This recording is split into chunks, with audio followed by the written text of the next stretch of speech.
Hi students, CA foundation का result कोई time 35 से 40% के बीच में आता था और प्रेजेंट टाइम में 15 से 20% के बीच में आ रहा है। यानी रिजल्ट इतना डाउन चल रहा है, तो उसमें क्या स्टूडेंट्स मिस्टेक्स कमिट कर रहे हैं और उन मिस्टेक्स को किस तरीके से फिक्स करना चाहिए। तो ऐसे 3 जो बिगेस्ट मिस्टेक है जो हर सीए फाउंडेशन का स्टूडेंट कमिट कर रहा है, वो मैं आप लोगों को इस वीडियो में डिस्कस करने वाला हूं और साथ ही उसको कैसे इंप्रूव किया जाए ये बताऊंगा। तो ये पूरा वीडियो देखें, अपने दोस्तों को शेयर करें, साथ ही बीएसआई का यूट्यूब चैनल सब्सक्राइब करके बेल आइकन जरूर दबाएं, जिससे कि इंपॉर्टेंट स्ट्रेटेजी आप लोगों के साथ में शेयर की जा सके। कमेंट जरूर करना, कमेंट करना नहीं भूलें। तो सबसे बड़ा जो मिस्टेक स्टूडेंट कमिट कर रहा है वो ये कर रहा है डाउटिंग योरसेल्फ बिफोर स्टार्टिंग।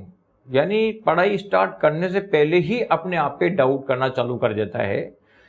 जैसे कि साहब व्हाट इफ आई फेल, मैं फेल हो गया तो क्या करूंगा।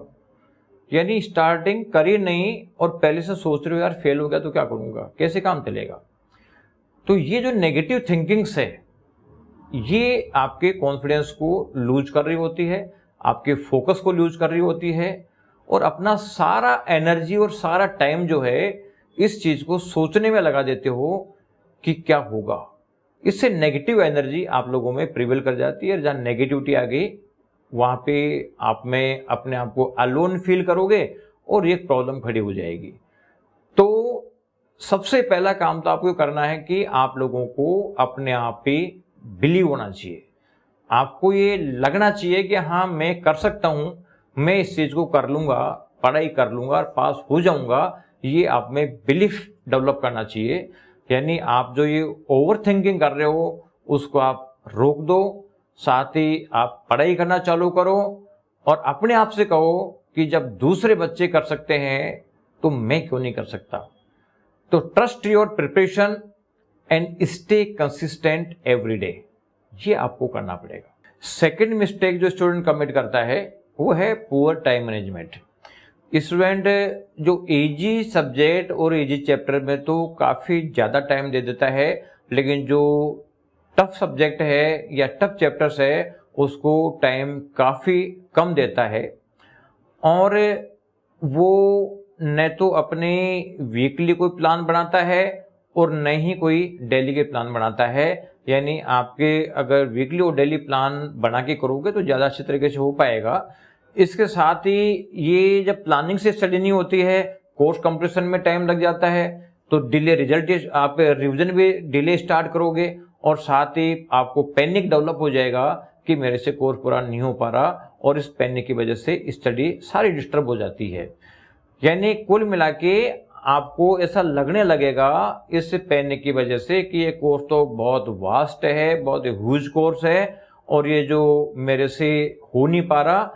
और इसका एक ही रीजन रहा कि आपकी प्रॉपर प्लानिंग नहीं हो पाई।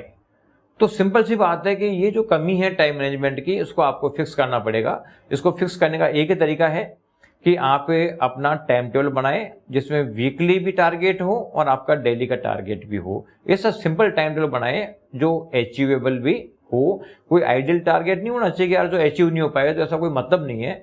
साथ ही स्टडी करते समय आप चारों सब्जेक्ट्स को बैलेंसिंग करो। यानी चारों सब्जेक्ट में कौन सा पार्ट आपका स्ट्रॉन्ग है, क्या क्या वीकनेसेज है, ये आइडेंटिफाई करो और उसको फिक्स करने की कोशिश करो। यानी वीकनेसेज को आप इंप्रूव करो और साथ में जो आपकी स्ट्रेंथ्स है इसको आप मेंटेन करो।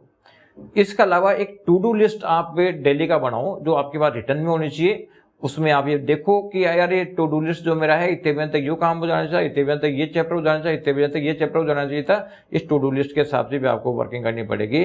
और साथ ही ट्रैक योर प्रोग्रेस, आपकी प्रोग्रेस को ट्रैक करो और साथ ही जो जो पॉइंट होते गए हैं टू डू लिस्ट में से उसको आप टिक करते चलो, जिससे कि आप कोई भी चीज छूटेगी नहीं और ज्यादा वर्क करने की पोजीशन में आप लोग आ जाओगे। और जो थर्ड मिस्टेक स्टूडेंट करता है वो है ignoring ICI study materials and no revision of study materials.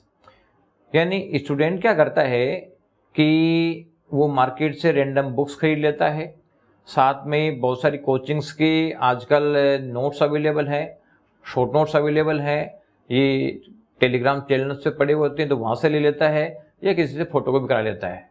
यानी ऐसे स्टडी मटेरियल पढ़ने के बजाय दूसरा मैटर वो पढ़ता है, और साथ ही चैप्टर्स को जंप करता रहता है। कोई चैप्टर है वो कंप्लीट करे बिना ही अगले चैप्टर पे शिफ्ट हो जाता है, तो न तो पहले वाला चैप्टर स्ट्रॉन्ग होता है और नहीं उसका अगला चैप्टर स्ट्रॉन्ग हो पाता है। साथ ही वो आरटीपी एमटीपी और जो पास सजेस्टेड्स हैं उसको भी प्रेफरेंस कम देता है, और फिर इसका इफेक्ट ये आता है कि बिफोर एग्जाम वो अपने आप को ब्लैंक फील करता है। तो ये भी एक बहुत बड़ी समस्या है। तो इसको फिक्स करने के लिए आपको एक ही चीज ध्यान रखना पड़ेगा कि आपको आईसीएआई का स्टडी मटेरियल बेस बनाना पड़ेगा, क्योंकि इसी में से क्वेश्चन पूछे जाते हैं।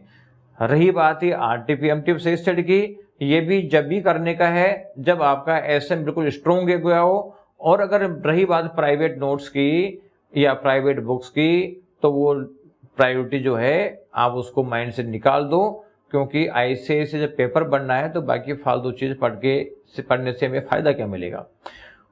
और साथ ही टारगेट इस तरह से लेके चलो कि 5-6 बार रिवीजन करने का मौका मिल जाए हर चैप्टर का, जिससे कि वो चैप्टर आपका बिल्कुल माइंड में फिक्स हो जाएंगे और एक्यूरेसी लेवल आप लोगों का बढ़ जाएगा। और एक टारगेट सेट करो कि हर संडे को, मैंने पिछले संडे तक यानी पिछले वीक में जो स्टडी करी है उसको एक बार ओवरव्यू करना है, उसको एक बार रिवाइज करना है। इसके अलावा आप क्वेश्चंस को रेगुलरली सोल्व करते रहो और साथ में जो चैप्टर्स को बार बार रिवाइज करते रहो। तो ये सारे काम आप करोगे तो फिर आप लोगों का जो है पास होना बहुत आसान काम हो जाएगा।